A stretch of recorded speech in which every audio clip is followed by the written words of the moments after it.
Hi, this is Scott Garibay, and today we're going to talk about the 2024. Today we're going to talk about American politics. We're going to talk about the 2024 June U.S. presidential debate between the two candidates, Joseph Biden and Donald Trump, who are both running for American president, U.S. American president, right? So let's talk about this. So first of all, you haven't heard me talk about politics in a while. Well, one of the reasons why is these two candidates are incredibly depressing, right? So when I bring you something, I want to bring you something exciting. I want to be excited about the thing. I want to bring you something unique, something you're not going to hear on any other channel, and I'm pretty good at that.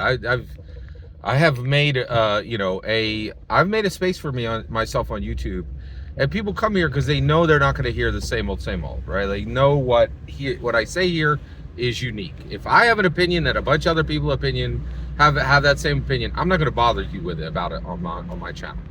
So I really had nothing that was unique or exciting to say, right? So I didn't say anything, right?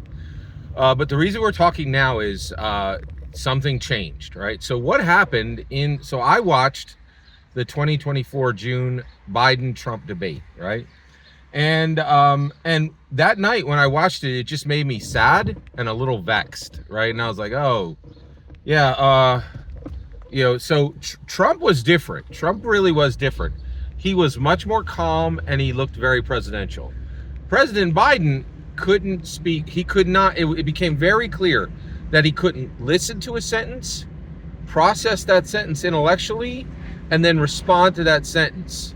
He could do it. He could not do it reliably, right? And so you walk away from that and you're like, oh, President Biden can't communicate at all anymore. Like, he's just literally like your doddering old grandfather who you bring a blanket, and when you talk to your grandpa, you're like, you don't say, hey, grandpa, you're saying the same story you said 3 times before, or hey, grandpa, none of your sentences make sense, or hey, grandpa, you're confused. You just like bring them a blanket and pat their head and give them a kiss when you're done talking and go away. You don't expect any communication from him, right? And that's where President Biden is.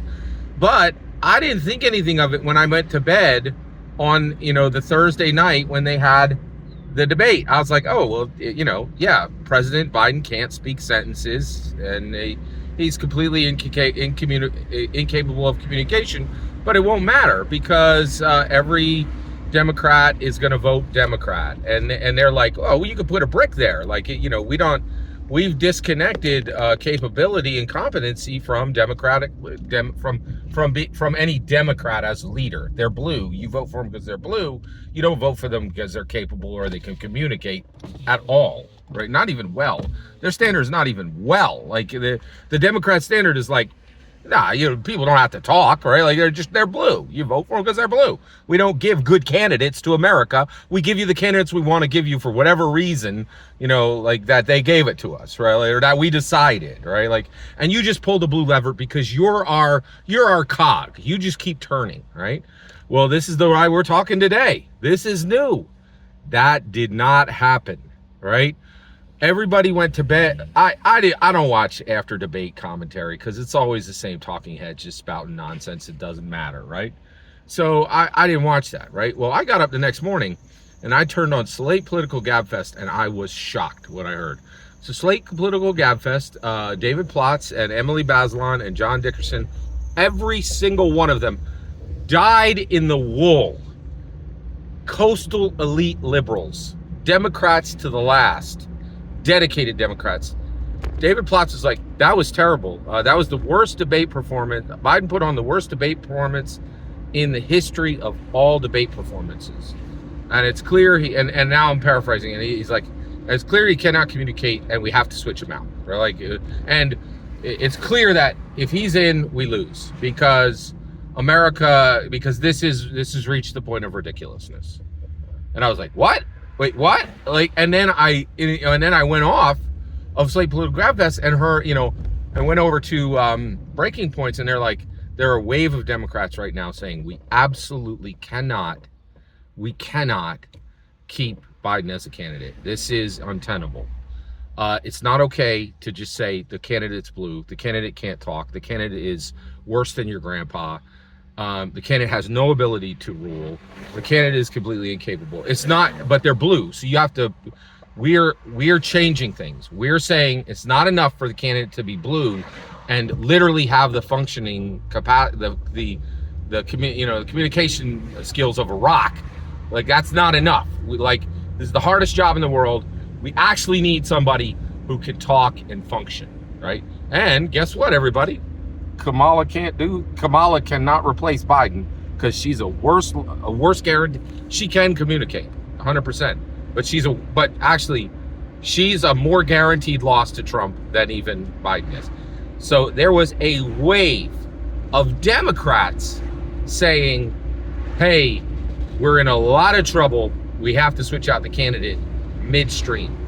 Not like really off the grid ones, like really mainstream ones going, oh yeah, that was a dumpster fire and we got to fix this right now. So here's what's happening. Right now, 20 years ago, we would have just said smoke-filled rooms, right? But smoke-filled rooms don't exist anymore because people don't really smoke anymore. So caffeine and vape-filled rooms are churning for the Democrats. And this weekend, there was actual, I think, senators and senators and congresswomen were trying to show up at Oprah's house. I think Matthew McConaughey is being talked to right now. I think John Krasinski is being talked to by the Democrats right now. I think Chris Pratt is being talked to by the Democrats right now. You're like, wait a second, Scott, those are all celebrities. Yes. Listen carefully, all right? Absolutely no politician in the world alive today can beat Trump. Only a Hollywood celebrity can beat Trump. So yes, I do think there's some Democrats who lack intelligence, who are going to try to get this done with, or they're going to be like, oh yeah, we could, let's get Greta Whitmer, or let's get Michelle Obama, or let's get Pete Buttigieg, right? Like, they're all cooked. No, there's no politician alive on the Republican or the Democrat side who has the ability to defeat Donald Trump. Right now, it's a lock. Donald Trump is a lock for a win, right? It's so certain. I swear, I'm not a gambling man, but I'm very, very tempted to figure out the Vegas line on Trump right now. It's got to be like bet 300 to get 100, right? Because it's a lock, right? Like, every American just figured out that President Biden is not ruling now and has absolutely no ability to rule in the next 4 years, right? And that's really bad, and that's fresh, and that's new. And right now, this is my prediction: there's going to be 2 weeks to 4 weeks of silence, and actually be very clear. During that silence, there's a lot of work happening. There are a lot of Democrats, and there are a lot of Democrats who are meeting with a lot of people, and they're like, we got to figure this out. We have to switch out the candidate midstream right now. It has to happen immediately. Code red, code red, Dustin, code red, right? Like, this is code red. We are in an extremely different time in American history right now, it's happening, right? And make no mistake, the period we're living in right now, there'll be 100 books written on it. There'll be dissertations written on it. Things are happening. This is real. Code red, in my humble opinion. Every single word you just heard is my humble opinion. What's important is when I get to hear your humble opinion when you get in the comments and send your traffic. Please consider liking, subscribing, and have a fetch millennium.